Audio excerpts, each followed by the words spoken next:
Hey, this is Politics with Laura.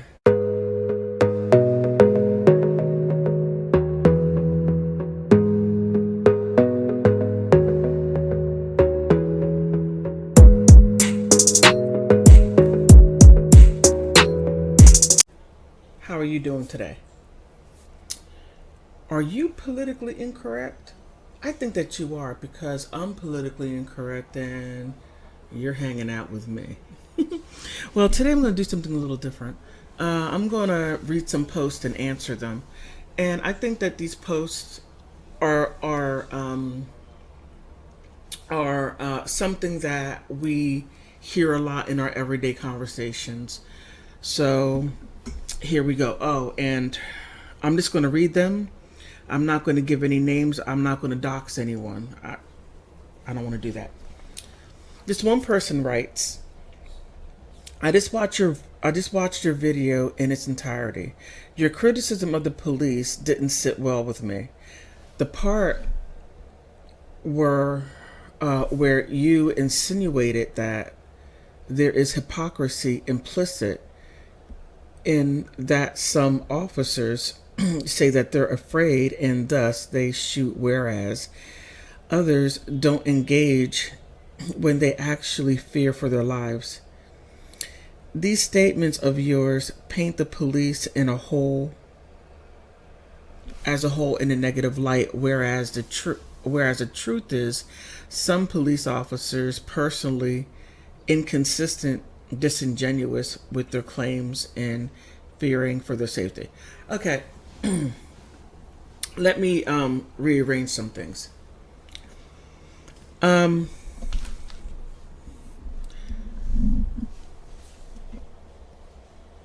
Let me see. How can I say this? It didn't sit well with you. I understand that it doesn't sit well with you.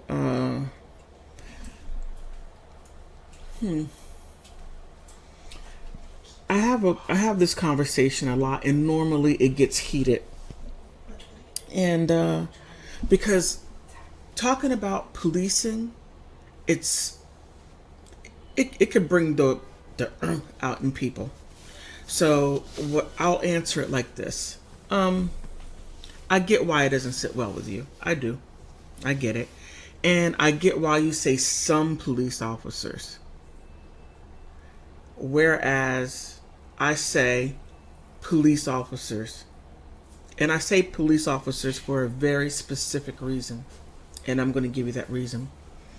When you have some police officers that can do this, kill people and get away with it. And I want to make sure that I'm not deviating from your statement. When you have police officers that are truly afraid, whereas what occurred in Buffalo, New York, where you had a guy that had a rifle, military gear on, whereas you had a guy down in Texas, rifle, military gear on, but you have unarmed black people that have nothing and they get killed. Now, my focus is on mostly the police officers that stay silent, because the bad police officers wield a lot of power and then they just cast that out into other police officers, to where other police officers, they don't say a thing, they just allow it to happen. That's why I say police officers. Until things are truly corrected and policing is done equally and fairly across the board. And let's just admit that there is a problem with policing. There is a problem with policy. The policy. It was written unfairly. It's distributed unfairly. So that's why I said police. So, um, let me see. You say these statements of your kind of paint the police as a whole in a negative light. No, it's not in a negative light. It's just what it is. It's just that what it is. It's that it's not negative. If you have a group of people that are doing terrible things and they cast a wide net, it's not negative. It's just simply people are stating what it is. That's it. But there is most definitely a problem. Let me see what else. Some police are personally inconsistent and disingenuous. Yeah, you do have some police that are inconsistent and disingenuous, and they need to be rooted out and let go. And not to get let go to be hired someplace else. That's a huge problem right there. A police officer that is aggressive, that has many infractions, they can get fired and go to another police area, a police district, and get a job and carry on with the same behaviors. There's a huge problem in policing, and it really needs to change. Okay, and inconsistent, dangerous, and their claims for fearing for their safety. Now, when you see someone who doesn't have a uh, a weapon of any kind, and then you claim that you're afraid, then you don't need to be a police officer, or you don't need to work in an area in which you're afraid. Don't run after money, safety, because if you're afraid, believe me, people are afraid too. And the person that wears the badge and a gun can kill you and get away with it, and it's done over and over and over again. And they have, what is it called, blanket immunity, and they have that because they're a police officer. So that's why I made that statement. And I thank you for your question. And I'm sorry it took me so long. I was very verbose. Okay, let me do the next one. Okay, here goes. Okay, this is a good one here. It sort of piggybacks on the previous one, but in a different direction. And this is good because people can see that everyone has a different opinion on whatever subject, and we're just happen to be speaking of guns. Kyle Rittenhouse and Uvalde school shooting are perfect examples of why we can't depend on law enforcement to come save us. And unless gun control legislation, no criminal or mass shooters ever gave a damn about. During those crucial seconds, cops are minutes away, sometimes hours, depending on whether or not they're brave enough to engage the shooter. Now, that's true. Now, when the police are there and there is an active shooter, that is when the fear comes in. Not when someone's unarmed and running away. They're not afraid. And then if they are afraid, then they need to go work someplace else, because you don't need fearful people who are afraid of someone who's unarmed when they had training to be able to deal with people that are unarmed or whatever the issue is. And they even have training to deal with people that are armed. So it's a training issue, legislation issue. But this person here makes a valid point. And that is the school shooting, and that they don't give a damn about us. Now, I'm not going to say that they don't give a damn about us. I believe that there are some police officers that are there to serve and protect, and that really want to make a difference in the community to keep crime down. Most definitely, I believe in that. And yeah, I do believe that there are some police officers that we can't depend on. That is very true, and those are the ones who are afraid they need to go. You need to go. Stage left, stage right. But you don't need to be a police officer if you're afraid. Mm-mm. And actually, I think I heard someone say, and I'm like, that is a good observation. That makes sense. People in the military that have been in combat, that have that experience, yeah, they need to most definitely recruit more people in that were in the military that are not afraid. But that's just my 2 cents.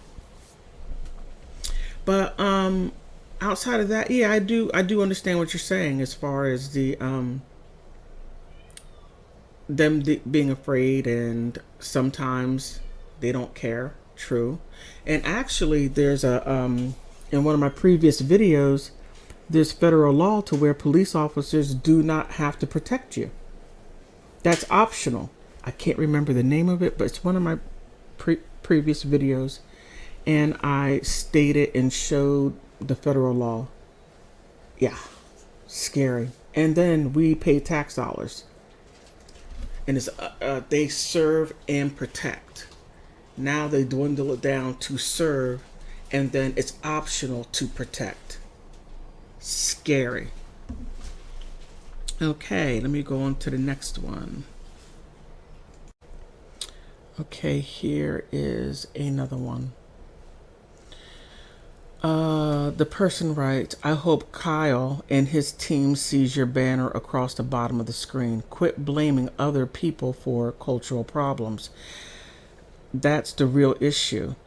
It's not Kyle's fault, not the police fault, the government's fault. Personal accountability is at fault. Those idiots in Kenosha got exactly what they deserved. Okay, okay, personal responsibility, yes. Cultural, I'm going to have to disagree with you on the cultural part, because when you have a situation to where you're in a place to where resources aren't that are not distributed adequately or fairly, there's going to be an issue, especially when you have people that have intolerance that exists. So we're not going to look at this, well, you can look at it in any way you choose, and you have that right. But just to say that it's not the police's fault or the government's fault, well, they're the ones who come up with the policy. The government comes up with the policies, and the police execute those policies. So there is most definitely an issue with policing. But to say that it's a cultural fault, that isn't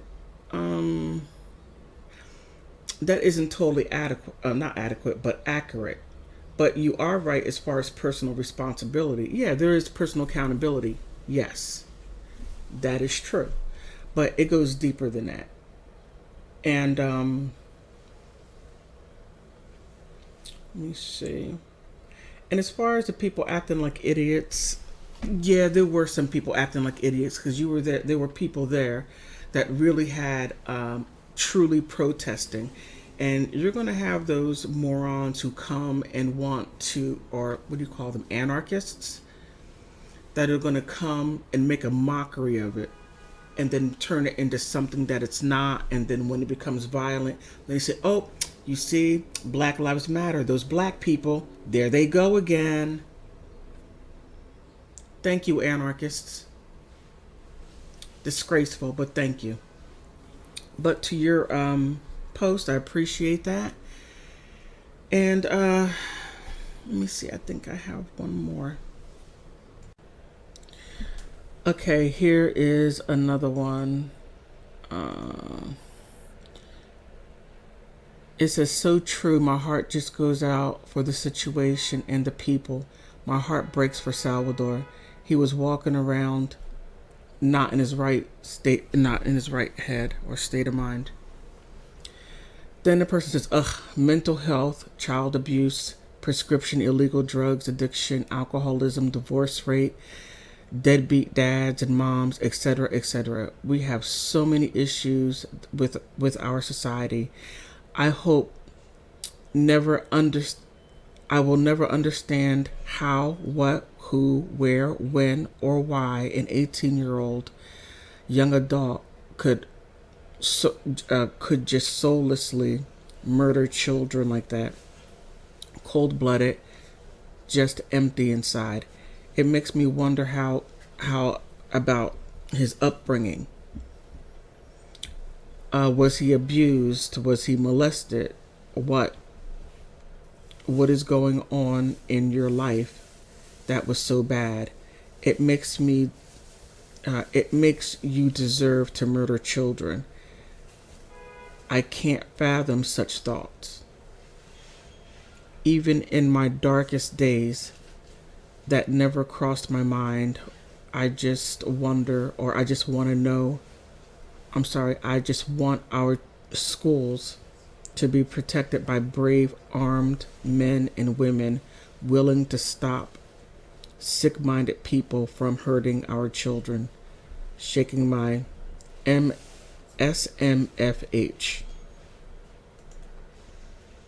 Okay, you put a lot in there.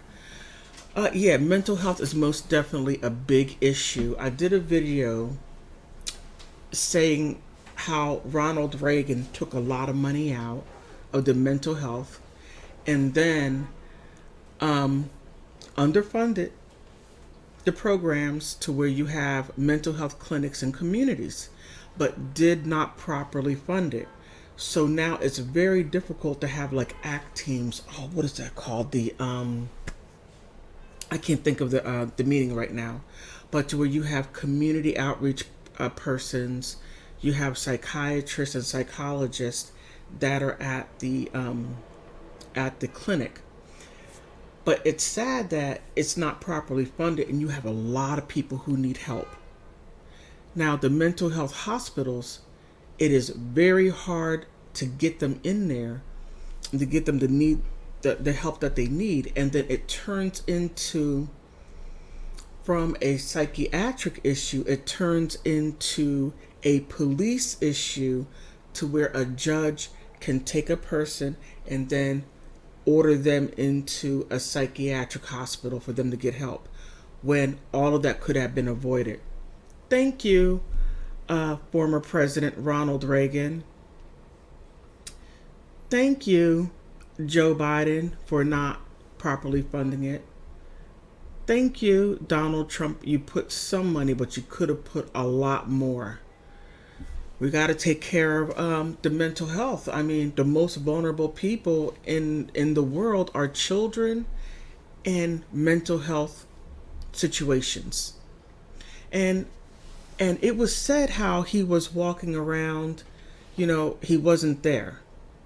And I'm not sure if his parents understood, because yeah, they had issues, and as far as whether if he was abused or the different types of abuse, I don't know.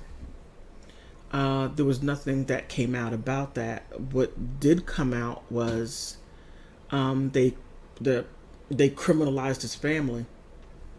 Things that happened a long time ago that had nothing to do with abuse, but it had to simply do with, I guess, adolescent immature behavior, like a lot of us do dumb stuff. But uh, to sum everything up, it's interesting how there were different perspectives, but sort of hit the same thing in different ways. There is a policing problem. You have some police that are bad police officers, and they make it hard for good police officers to blow the whistle, because you have this blue shield. You don't tell, and then you let criminal minded police officers run rampant because you don't tell. That needs to stop. If I'm paying you money, my my tax dollars is going to you, and then you want to be a criminal. Oh, no, no, no, you gotta go. Go. No. And there needs to be a law to keep bad police officers from jumping from one district to another, continuing the same bad behavior that was never corrected, and firing them and then letting them go someplace else. No, that gotta stop. And police officers that are afraid. If you're afraid, do something else. Just do something else, because your fear will cause lives. Mental health is most definitely a big issue. And also, not caring about us. Unfortunately, there's a lot of truth to that too. I'm a firm believer that you should be a police officer in where you live. Just as teachers should work where they live, I'm a big believer in that. Teachers teaching where they live. Same with police officers. And then it will build a stronger community and trust. But when you have people that are coming maybe 100 miles away, but that's a different story. So I hope you enjoyed this. I thought it was interesting to take these different aspects, the Kyle Rittenhouse case. And by the way, Kyle Rittenhouse, I understand that that he was protecting himself. Oh, and I learned a lot about the AR-15. I want to thank one of the subscribers. Thank you very much. I was having problems with my other computer. I was going to use that one, but my computer started acting stupid. So I'm going to do this again. So thank you. Please. Thank you for stopping by. Please like, subscribe, and you're still politically incorrect. Bye-bye.